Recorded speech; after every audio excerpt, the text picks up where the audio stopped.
خلقكم من نفس واحدة وخلق منها زوجها وبث منهما رجالا كثيرا ونساء واتقوا الله الذي تساءلون به والأرحام إن الله كان عليكم رقيبا آمنت بالله صدق الله مولانا العظيم وبلغنا رسوله النبي الكريم الأمين المكين ونحن على ذلك لمن الشاهدين والشاكرين والحمد لله رب العالمين يا ربي بالمصطفى أوفي مقاصدنا واغفر لنا ما مضى يا واسع الكرم إن الله وملائكته يصلون على النبي يا أيها الذين آمنوا صلوا عليه وسلموا تسليما الصلاة والسلام عليك يا سيدي يا رسول الله الصلاة والسلام عليك يا سيدي يا حبيب الله الصلاة والسلام عليك يا سيدي يا شفيع المذنبين وعلى آلك وآبائك وأزواجك وأمهاتك يا سيدي يا جد الحسن والحسين۔ اللہ جل وعلا کی بارگاہ صمدیت میں نہایت عاجزانہ حمد و ثنا کا نذرانہ عقیدت پیش کرنے کے بعد حضور نبی رحمت ختمی مرتبت مصطفیٰ جان رحمت یعنی نبی محترم رسول معظم شفیع امم صاحب جود و کرم فخر حضرت سیدنا آدم و فخر بنی آدم یعنی مالک ہر دو سرا معصوم حضرت سیدتنا آمینہ احمد مجتبی یعنی محمد مصطفیٰ علیہ تحیت و ثنا کی بارگاہ عرفہ و عالی شان میں انتہائی عاجزانہ درود و سلام کا نذرانہ پیش کرنے کے بعد انتہائی واجب الاحترام ذوی الاحتشام احباب ذی وقار بحمدہ تعالی آپ اور میں شعبان المعظم کے اس ماہ مقدس میں نماز عشاء کی ادائیگی کے بعد اپنے بھائی حافظ محمد زہیب صاحب سلمہ کی شادی خانہ آبادی کے سلسلے میں محفل میلاد مصطفیٰ صلی اللہ تعالی علیہ وآلہ وسلم کا انعقاد کیے بیٹھے ہیں۔ خلاق عالم حافظ صاحب کے اس سفر کو مبارک فرمائے، ان کی شادی کو خانہ آبادی فرمائے، ہر طرح کی آفات و بلیات سے، آزمائشوں سے، ابتلاؤں اور امتحانات سے انہیں محفوظ فرمائے۔ کریم آقا صلی اللہ تعالی علیہ وآلہ وسلم کی اس عظیم ترین سنت کی ادائیگی پر خلاق عالم دونوں کو اور دونوں کے خاندانوں کو امام الانبیاء صلی اللہ تعالی علیہ وآلہ وسلم کی رحمتوں کا حصار نصیب فرمائے۔ جتنے دوست احباب تشریف فرما ہیں، یقیناً یہ بڑی سعادت کی بات ہے کہ کسی بھی طرح کا سفر اور اس کا آغاز ہو، آغاز سفر میں امام الانبیاء صلی اللہ تعالی علیہ وآلہ وسلم کی یاد کا انعقاد کیا جائے اور کریم آقا علیہ السلام کے اوصاف کا دل نواز تذکرہ چھیڑ لیا جائے تو یقیناً رب ذوالجلال رحمتوں کا نزول فرماتا ہے۔ نکاح کریم آقا علیہ السلام کی عظیم ترین سنت ہے۔ 4-5 مسائل آپ احباب کے گوش گزار کرنے ہیں اور پوری توجہ مجھے آپ کی مطلوب ہے۔ انشاءاللہ العزیز 20-25 منٹ میں اپنی گفتگو کو سمیٹنا ہے۔ نکاح ایک عظیم ترین سنت ہے ہر مذہب میں، ہر دین میں، خواہ وہ مذہب اور دین الہامی ہو، آسمانی ہو یا غیر آسمانی ہو، ہر مذہب میں، ہر دین میں، ہر سوسائٹی میں نکاح کا تصور موجود ہے۔ طریقہ کار میں اختلاف یقیناً ہے، لیکن ہر سوسائٹی میں، ہر تہذیب میں نکاح کا تصور باقاعدہ موجود رہا، آج تک ہے، اور قیامت تلک یہ نکاح کا کانسیپٹ اور نکاح کا یہ طریقہ کار موجود رہے گا۔ نکاح معاشرے کو پاکیزگی بخشتا ہے، معاشرے کو طہارت نصیب ہوتی ہے، اور معاشرہ غلاظت سے، نجاست سے محفوظ ہوتا ہے۔ توالد و تناسل ہر مذہب کے اندر بنیادی حیثیت رکھتا ہے، خواہ اس کا تعلق، دین کا تعلق اور مذہب کا تعلق اسلام سے قبل ہو یا اسلام کے بعد معرض وجود میں آنے والے ادیان ہوں، نکاح بہرکیف موجود ہے، طریقے اپنے اپنے ہیں۔ امام الانبیاء صلی اللہ تعالیٰ علیہ وآلہ وسلم نے جو طریقہ نکاح کا ہمیں عطا فرمایا ہے، ایسا خوبصورت دل نواز طریقہ کسی اور دین میں ہمیں نظر نہیں آتا۔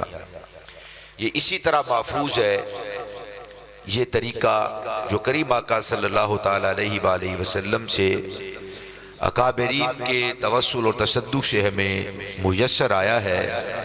جس طرح ہماری سانسیں محفوظ ہیں، جس طرح اسلام کی بنیادی اور ضروری اشیاء اور مسائل اور احکام موجود ہیں، اسی طرح نکاح کا تصور بھی جو کریم آقا علیہ السلام نے عطا کیا ہے وہ بھی بالکل صحیح معنوں میں محفوظ ہے۔ نکاح ایک عظیم کریم آقا علیہ السلام کی سنت مبارکہ ہے، اور مسلمان بھی نکاح کرتا ہے، غیر مسلم بھی نکاح کرتا ہے، دونوں کے ہاں نکاح کا تصور تو پایا جاتا ہے، لیکن نکاح کا مقصد، نکاح کا فلسفہ یہ جدا گانا ہے۔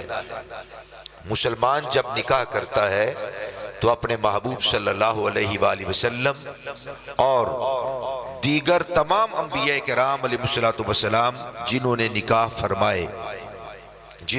نکاح فرمائے ان کی سنت کو ادا کرتا ہے۔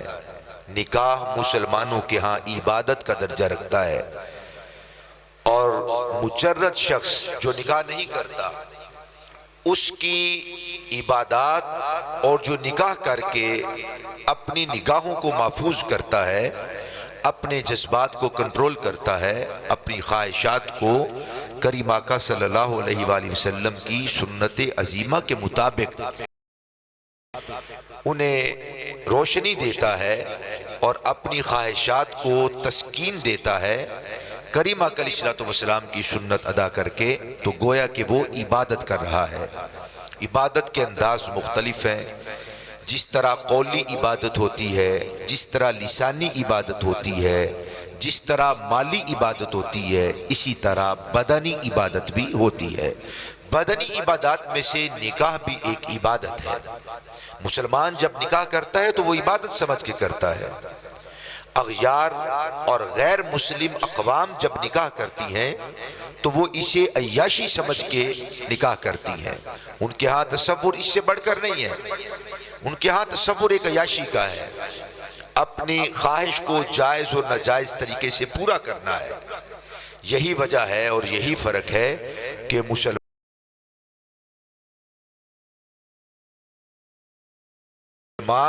جب نکاح کرتا ہے تو کریم آقا علیہ السلام کے فرمان عالی شان کے مطابق ایک کامل مسلمان کی بات ہے۔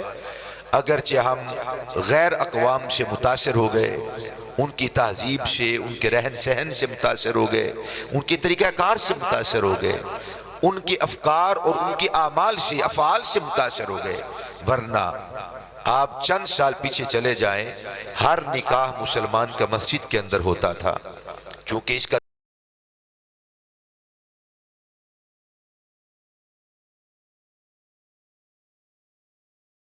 تعلق عبادت کے ساتھ ہے۔ تو اب اس سفر کے آغاز اور اس عبادت کا آغاز وہ رب ذوالجلال کے گھر میں بیٹھ کر عقد کرتا، ایک بندھن کے ساتھ جب وہ بن جاتا تو اس کے ہاں یہ تصور ہوتا تھا اور یقین ہوتا تھا کہ یہ عبادت ہے۔ پھر اس کا ہر سانس، اس کا ہر عمل، توالد و تناسل، تمام چیزیں اللہ تبارک و تعالیٰ اس کے اندر برکات نازل فرماتا تھا۔ آج بھی جن خاندانوں میں یہ یقین کیا جاتا ہے کہ نکاح انسان کو پاکیزگی دیتا ہے، طہارت دیتا ہے، اور تسکین قلب کے لیے اور خواہشات کو تسکین بخشنے کے لیے کریم آقا علیہ الصلوۃ والسلام کی اس عظیم سنت پہ عمل کیا جاتا ہے، اور اس کی ایک ایک سانس میں انسان پھر شکر ادا کرتا ہے۔ زندگی کے جتنے بھی موڑ آتے ہیں، زندگی کے جتنے بھی اپس ڈاؤن آتے ہیں، زندگی کے اندر جتنے بھی نشیب و فراز آتے ہیں، ان تمام میں وہ کریم آقا علیہ الصلوۃ والسلام کی سنت عظیمہ کو اپنے سامنے رکھتا ہے کہ کریم آقا علیہ الصلوۃ والسلام نے گھر کو کیسے بسایا، آپ کی عائلی زندگی، آپ کی گھریلو زندگی کیسی ہے، اور جن کے ہاں یہ اس سے بڑھ کر کوئی تصور نہیں ہے، خواہشات کی تسکین سے بڑھ کر کوئی تصور نہیں ہے، وہ پھر آگے والی زندگی کے اندر بھی ان کے ہاں عبادات کا تصور نہیں آتا، سنت عظیمہ کا تصور نہیں آتا۔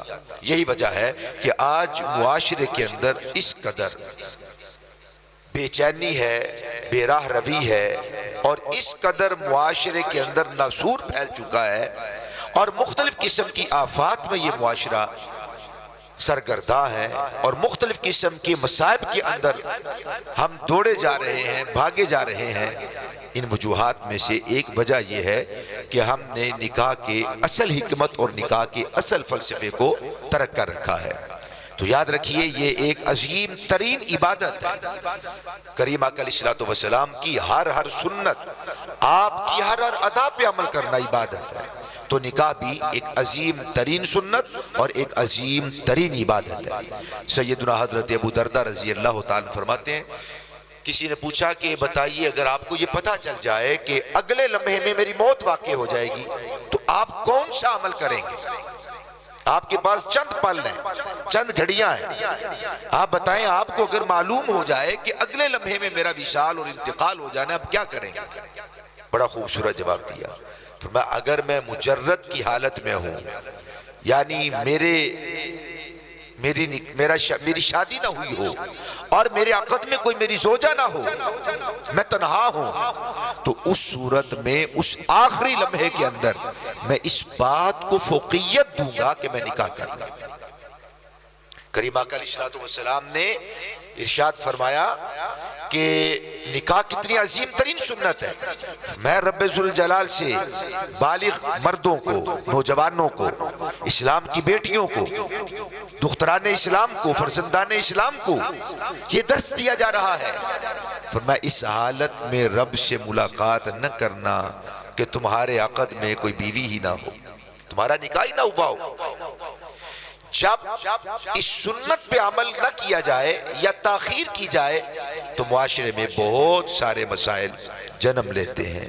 الیاذ باللہ تعالی اسی معاشرے کی بات کر رہا ہوں، آپ کے پاکستان کی، ہمارے پاکستان کی بات ہے کہ الیاذ باللہ تعالی ایک باپ، ایک خاندان اپنی بیٹی کو دفن کر کے آتا ہے، تو اس بات کی ضمانت نہیں رہی آج کے معاشرے میں، جتنا یہ معاشرہ پراگندہ ہو چکا ہے، جہاں پہ الیکٹرانک میڈیا ہے، پرنٹ میڈیا ہے، سوشل میڈیا ہے، اور جتنی فحاشی ہے، عریانی ہے، بہودگی ہے، اور جتنا نکاح کو مہنگا ترین کر دیا گیا ہے، جتنی رکاوٹیں کھڑی کر دی گئی ہیں، جتنا نکاح کے عظیم ترین رشتے کو معاذ اللہ لوگوں کی نگاہوں سے اس کی وقعت کو ختم کیا جا رہا ہے، اور میرا جسم اور میری مرضی کے نام پر جس طرح دین کا استہزاء، مذاق اور تضحیک اڑائی جا رہی ہے، ایک شخص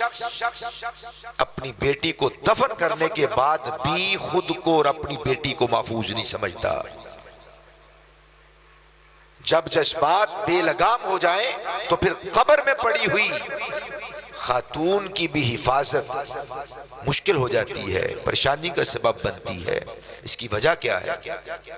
یہ مختلف NGOs ہیں جو اس نکاح کے عظیم ترین سنت اور عظیم ترین عبادت وہ لوگوں کے دلوں سے اس کی وقت کو، اس کی قدر کو، اس کی منزلت کو ختم کر رہی ہیں۔ نکاح انسان کو پاکیزہ کرتا ہے، معاشرہ محفوظ ہوتا ہے، خاندان محفوظ ہوتے ہیں۔ یقین جانیے، اخبار دیکھتے ہیں، خبریں سنتے ہیں تو روح کانپ اٹھتی ہے۔ گھر میں موجود بیٹی اپنے باپ سے محفوظ نہیں سمجھی جاتی۔ وجہ کیا ہے؟ یہ طبقاتی اور اس نظام اور اس سسٹم کے اندر ہم نے اپنے افکار کو، اپنی چیزوں کو داخل کر رکھا ہے، اپنی خواہشات کو۔ اگر اسلام کے مطابق ہم سب چلنے لگ جائیں، ایک نکاح ہے، اس کے اندر معاذ اللہ اس کو اتنا مشکل کر دیا ہے، اتنا مشکل کر دیا گیا ہے کہ نکاح کرتے ہوئے بھی انسان ڈرتا ہے، اور پھر وہ جذبات کی تسکین کے لیے کوئی اور راستہ اختیار کرتا ہے۔ نہ محلے محفوظ ہیں، نہ علاقے محفوظ ہیں، نہ ملک محفوظ ہے۔ تو نکاح ایک عظیم ترین سنت ہے۔ ایک بات تو ہم نے یہ سنی۔ نمبر 2، پھر اغیار کے دیکھا دیکھی، اغیار کے دیکھا دیکھی۔ ہمارے اسلاف کا کیا طریقہ کار تھا نکاح کا؟ کریم آقا صلی اللہ علیہ وسلم نے نکاح مبارک فرمائے۔ مسواک بڑی عظیم ترین سنت ہے، سینے کے ساتھ لگانے والی ہے۔ امامہ شریف بڑا حسین انسان کے لیے نبی پاک صلی اللہ علیہ وسلم کا نمونہ ہے۔ یہ سب چیزیں اپنی جگہ پر غور و فکر ہمیں کرنے کی آج ضرورت ہے، کیونکہ ہر شخص کو تقریباً ضرورت پیش آتی ہے اپنے گھر کے اندر، اپنے حرم کے اندر، اپنے خاندان اور قبیلے میں، سوسائٹی کے اندر وہ نکاح کرتا ہے، شادیاں ہوتی ہیں، ہماری بہنیں ہیں، ہمارے بھائی ہیں، ہمارے بیٹے ہیں، ہماری بیٹیاں ہیں، عزیز و اقارب اور رشتہ دار ہیں۔ کیا کبھی ہم نے یہ غور و فکر کرنے کی کوشش کی کہ رسول پاک صلی اللہ علیہ وسلم نے نکاح فرمائے، آپ کا طریقہ کار کیا تھا؟ آپ کی سنت مبارکہ کیا تھی؟ اصحاب رسول نے نکاح کی، یہ نبی پاک صلی اللہ علیہ وسلم کی شہزادیوں کے نکاح مبارک ہوئے، طریقہ کیا تھا؟ اسلوب کیا تھا؟ سنت کیا ہے؟ ہم کلمہ گو ہیں، ہم حضور کے غلام ہیں، غلامی رسول میں سبحان اللہ۔ تو ہمیں یہ سب چیزیں سیکھنی ہیں۔ کریم آقا علیہ السلام نے نکاح کے حوالے سے کیا ارشادات فرمائے؟ آج شرم آتی ہے، نکاح کے معاملے کو بیان کریں تو شرم آتی ہے، احکام کو بیان کریں تو شرم آتی ہے، مسائل کو بیان کریں تو شرم آتی ہے۔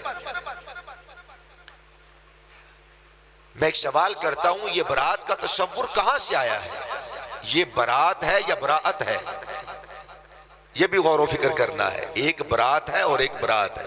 ماشاءاللہ شعبان میں ہی برات ہے زہیب بھائی کی، اور شعبان میں ہی براعت ہے نا، شب برات ہے۔ ایک برات ہوتی ہے اور ایک براعت ہے۔ براعت چھٹکارا، جہنم سے چھٹکارا، شب براعت۔ یہ جو برات کا تصور ہے اسلام میں تو نہیں ہے۔ امام الانبیاء صلی اللہ تعالیٰ علیہ وسلم نے سیدہ طیبہ طاہرہ مخدومہ انس و جاں، مخدومہ کائنات سیدتنا فاطمۃ الزہراء سلام اللہ تعالیٰ علیہا کا عقد مبارک فرمایا۔ ایک مہینہ رخصتی سے پہلے حضور نے نکاح مبارک فرمایا۔ ایک مہینہ کریم آقا علیہ السلام کے پاس سیدہ طیبہ طاہرہ سلام اللہ تعالیٰ علیہا حاضر رہی۔ سنیے گا، ایک مہینے کے بعد امام الانبیاء صلی اللہ تعالیٰ علیہ وسلم نے حضرت ام ایمن اور ایک اور خاتون سے کہا کہ فاطمۃ الزہراء کو اپنے ساتھ لے جائیے اور حضرت علی کے گھر چھوڑ آئیے۔ گھر تو ساتھ ساتھ ہی ہے، گھر تو ساتھ ساتھ ہے، بیچ میں دیوار ہے، مدینہ شریف کا ماحول ہے۔ فرمایا کہ ان کو لیں اور میری بیٹی کو چھوڑ آئیں۔ اور ایک روایت میں کہ امام الانبیاء صلی اللہ علیہ وسلم نے فرمایا تھا، پیغام بھیجا تھا، اے علی میرا انتظار کیجئے گا۔ تو یہ ایک نکاح کا تصور ہے کہ بیٹی والے خود چھوڑنے کے لیے جایا کرتے تھے، اب اس قدر پریشانیاں پیدا کر دی گئی ہیں۔ 100 2 4 500 تو برات کے سمجھ میں آتا ہی نہیں ہے. 500 کی ڈیمانڈ ہوتی ہے, 1000 کی ڈیمانڈ ہوتی ہے. ہم نکاح کرتے ہیں, شادیاں کرتے ہیں, ہماری کوشش یہ ہوتی ہے کہ ہمیں ولیمہ کی جو دعوت ہے اس میں کم سے کم لوگوں کو بلانا پڑے اور سارے اخراجات بیٹی والوں پہ ڈال دیے جائیں. برات کا تصور کیا ہے؟ یہ 2 لفظوں کا مرکب ہے برات, ایک فارسی کا اور ایک عربی کا. عربی کا با ہے اور فارسی کا رات ہے. یہ جو رات ہو گئی ہے, شام کے بعد جو رات اندھیرا خوب چھا جائے, یہ 2 لفظوں کا مرکب ہے. پہلا حرف عربی کا ہے با, اس کا مطلب ہے ساتھ. رات کا مطلب ہے رات. یہ برات بنا, کیا مطلب ہے اس کا؟ آپ جانتے ہیں کہ ایک دور تھا کہ جب سفر کے لیے بہت سارے معاملات درپیش ہوتے تھے, پیدل سفر ہوتے تھے, راستے میں جنگل آتے تھے, کہیں کہیں گھر ہوتا تھا, کہیں کہیں گھر ہوتا تھا, اور بعض اوقات تو 1-2 دن کا بھی سفر کرنا پڑتا تھا. لائٹنگ کا انتظام نہیں ہوتا تھا, بہت زیادہ ٹریفک نہیں تھا, بہت زیادہ چال چلن نہیں ہوتا تھا. سفر کرنے والے راتوں کو بہت کم نکلتے تھے, شام کے وقت میں سب اپنے گھروں میں بیٹھ جاتے. اب جب وہ نکاح ہوتا اور سفر دور کا ہوتا تو لڑکے والے جب نکاح کرنے کے لیے جاتے, یہ بر صغیر کی بات کر رہا ہوں, یہ برات کا جہاں سے رواج نکلا اسلام میں تو نہیں ہے. میں نے کہا آپ کو عرض کیا, نبی پاک صلی اللہ علیہ وسلم نے جو نکاح مبارک فرمائے ہیں, کتنی حضور برات لے کر گئے ہیں جی, کتنے لوگ اپنے ساتھ لے کر گئے ہیں. آپ نے اپنی بیٹیوں کو روانہ کیا ہے تو کتنے براتی تھے. سب چیزیں ہم مسلمان ہیں, غور کرنا چاہیے. تو وہ دور دراز کا سفر ہوتا تو پھر لڑکے والے اپنے خاندان کے کچھ افراد کو اپنے ساتھ لے جاتے کہ رات کا سفر ہے, ساتھ نئی نویلی دلہن ہے, چند ایک خواتین بھی ہوتی تھی. تو ظاہر ہے کوئی جو پاس زیورات ہیں یا کچھ ساز و سامان ہے یا ذاتی کچھ اپنے پاس پیسے ہیں یا مال جان عزت آبرو, سب چیزوں کی حفاظت کے لیے 1-2 4 اپنے قریب رشتہ داروں میں سے افراد کو اپنے ساتھ لے لیا جاتا. رات میں بیچ میں سفر کرنا ہے, جنگل پڑتا ہے, اندھیرا ہے, تو یہ افراد ساتھ ہوں گے تو مختلف قسم کے مسائل اور مصائب کا شکار نہ ہوں گے اور بچ جائیں گے. تو اس لیے پھر لوگ اپنے ساتھ 2 4 5 10 ضرورت کے مطابق افراد لے کر جاتے تھے. یہ تھا برات, مطلب رات کے ساتھی, رات کو ساتھ دینے والے, تاکہ سفر میں کوئی ڈاکہ نہ پڑے اور لوگ دہشت کھائیں, چوری کرتے ہوئے لوگ ڈریں. یہاں سے نکلا برات کا تصور. اب ایسی کون سی چیز ہے؟ علماء جانتے ہیں کہ جب علت ختم ہو جائے تو معلول ختم ہو جاتا ہے, اس کا حکم ختم ہو جاتا ہے. ایک آدمی سفر کے اندر ہے, نماز قصر کر سکتا ہے کہ نہیں کر سکتا؟ لازم ہے کہ اس کے اوپر قصر کرے جب شرعی سفر کر رہا ہو. جب مسلمان شرعی سفر کر رہا ہے وہ پوری نماز نہیں پڑھے گا 4 رکعتوں والی, وہ اس میں قصر کرے گا. 4 کی بجائے 2 پڑھے گا, 2 ہی پڑھے گا, 3 ہی پڑھے گا, 4 کو آدھا کر دے گا. یہ ہے قصر. اچھا, جب سفر میں ہے تو قصر کرے. جب آدمی حضر میں پہنچ جائے, اپنے وطن پہنچ جائے, گھر پہنچ جائے, اپنے علاقے شہر میں پہنچ جائے, سفر ختم, وہ رخصت ختم. ایک شخص بہت بیمار ہے, روزہ نہیں رکھ سکتا, تو اللہ تعالیٰ کیا فرماتا ہے؟ فَعِدَّتُم مِّنْ أَيَّامٍ أُخَرَ, تم انہیں مؤخر کر دو, بعد میں رکھ لو. بیماری ختم, رخصت ختم. بیماری ختم تو رخصت ختم. جب یہ مسئلہ ہی ختم ہو گیا, اب گلیاں محفوظ ہیں, سڑک محفوظ ہیں, روڈ محفوظ ہیں, تو 500 1000 بندے کی برات لے کر جانا, 2 400 بندوں کی برات لے کر جانا, یہ اسلامی طریقہ نہیں ہے. آپ ولیمہ کر لیجئے, آپ پورے گاؤں کو کھلائیے, یہ شکرانے کا کھانا ہے, اس کے بھی ضابطے ہیں, اس کے بھی قانون ہیں. وہ پنجابی میں کہتے ہیں پھر ریچھیں اتاریں اپنے۔ تیسرا مسئلہ جو عرض کرنا چاہتا ہوں وہ ہے جہیز کا۔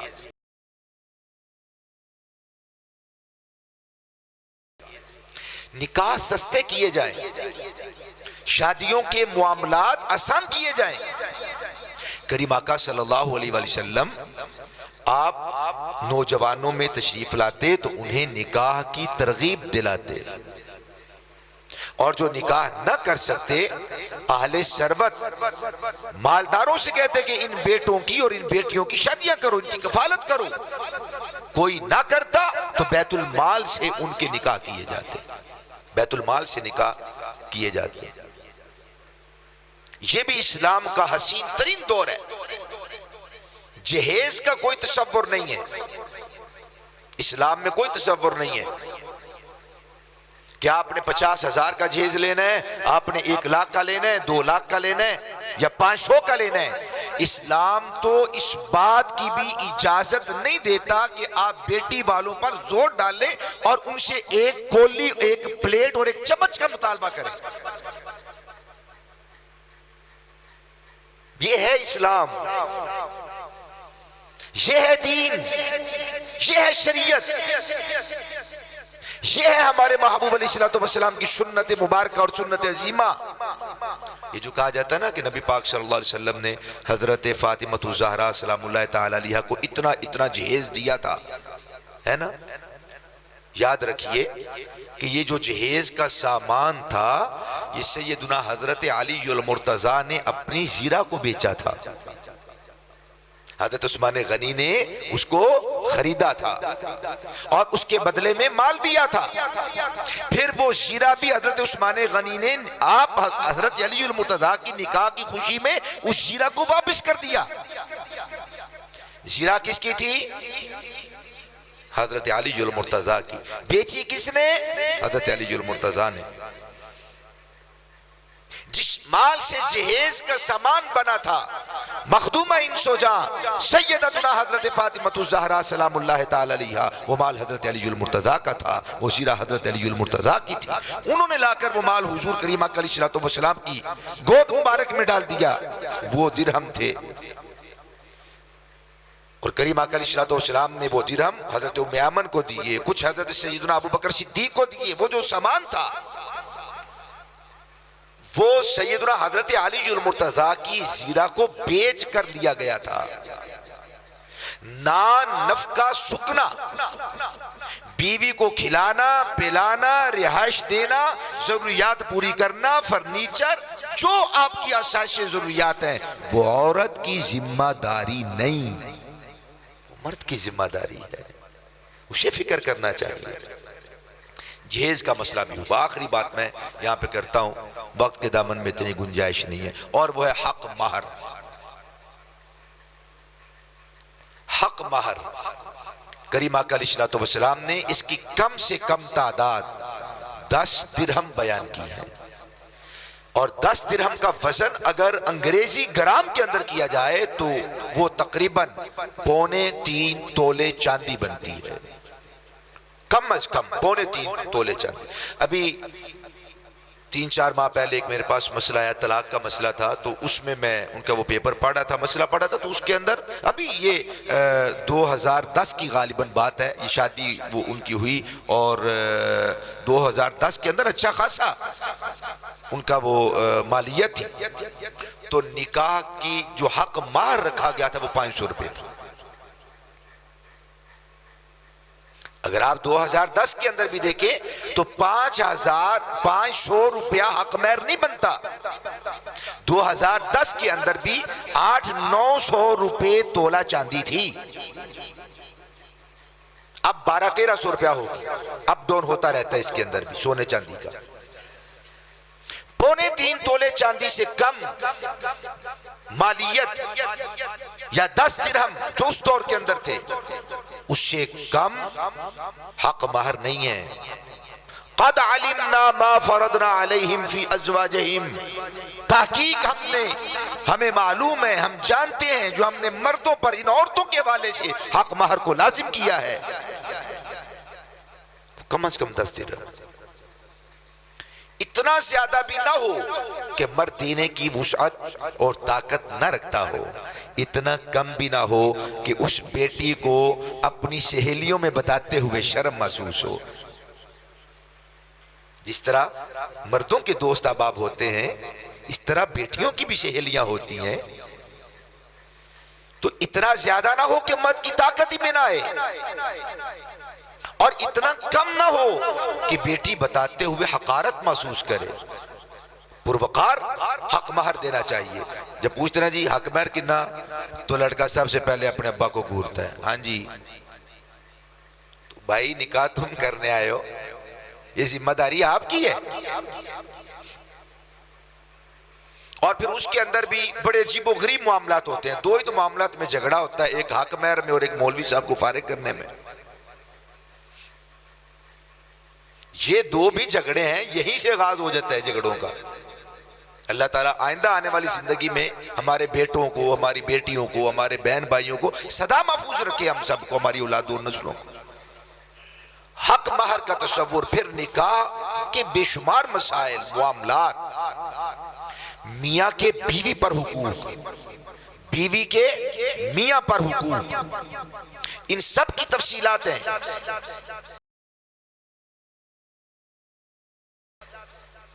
ان سب کی تفصیلات ہیں۔ اللہ تبارک و تعالیٰ سے یہ دعا کرتے ہیں، یہ مسلسل ایک ظاہر ہے کہ ایک آدھ پروگرام میں یا ایک آدھ تقریر میں ان سب کا شمار کر لینا اور ان سب چیزوں کو بیان کر دینا یہ بہت مشکل ہوتا ہے۔ جس طرح حافظ صاحب تراویح میں قرآن سنا رہے ہوتے ہیں نا، ان کو تو مزہ آ رہا ہوتا ہے، اگر آتا ہے تو ایک سپارہ بھی سنا دیں گے مزے سے، 2 بھی، 3 بھی، 4 بھی، 5 بھی۔ وہ پیچھے والوں کا لحاظ رکھنا ہوتا ہے۔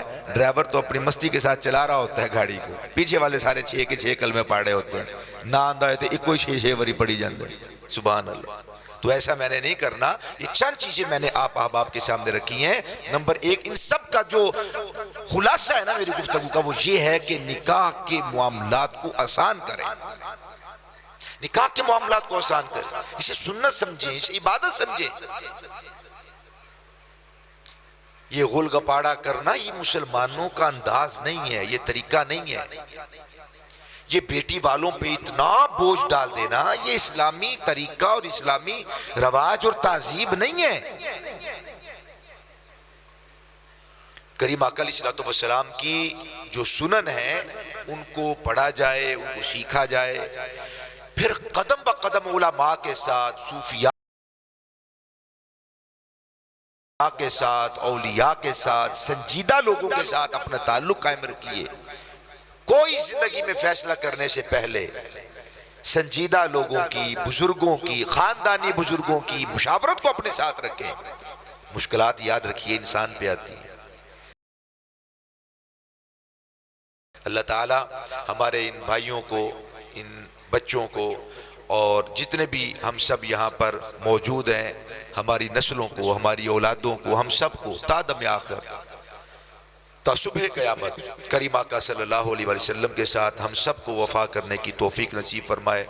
ان دونوں کو، ان کے خاندان کو اللہ تعالی محبتیں اور عقیدت نصیب فرمائے، ہر قسم کی آفات و بلیات سے، نظر بد سے، شریروں کے شر سے محفوظ فرمائے۔ ومالی میں زہیب دولہ بن گئے۔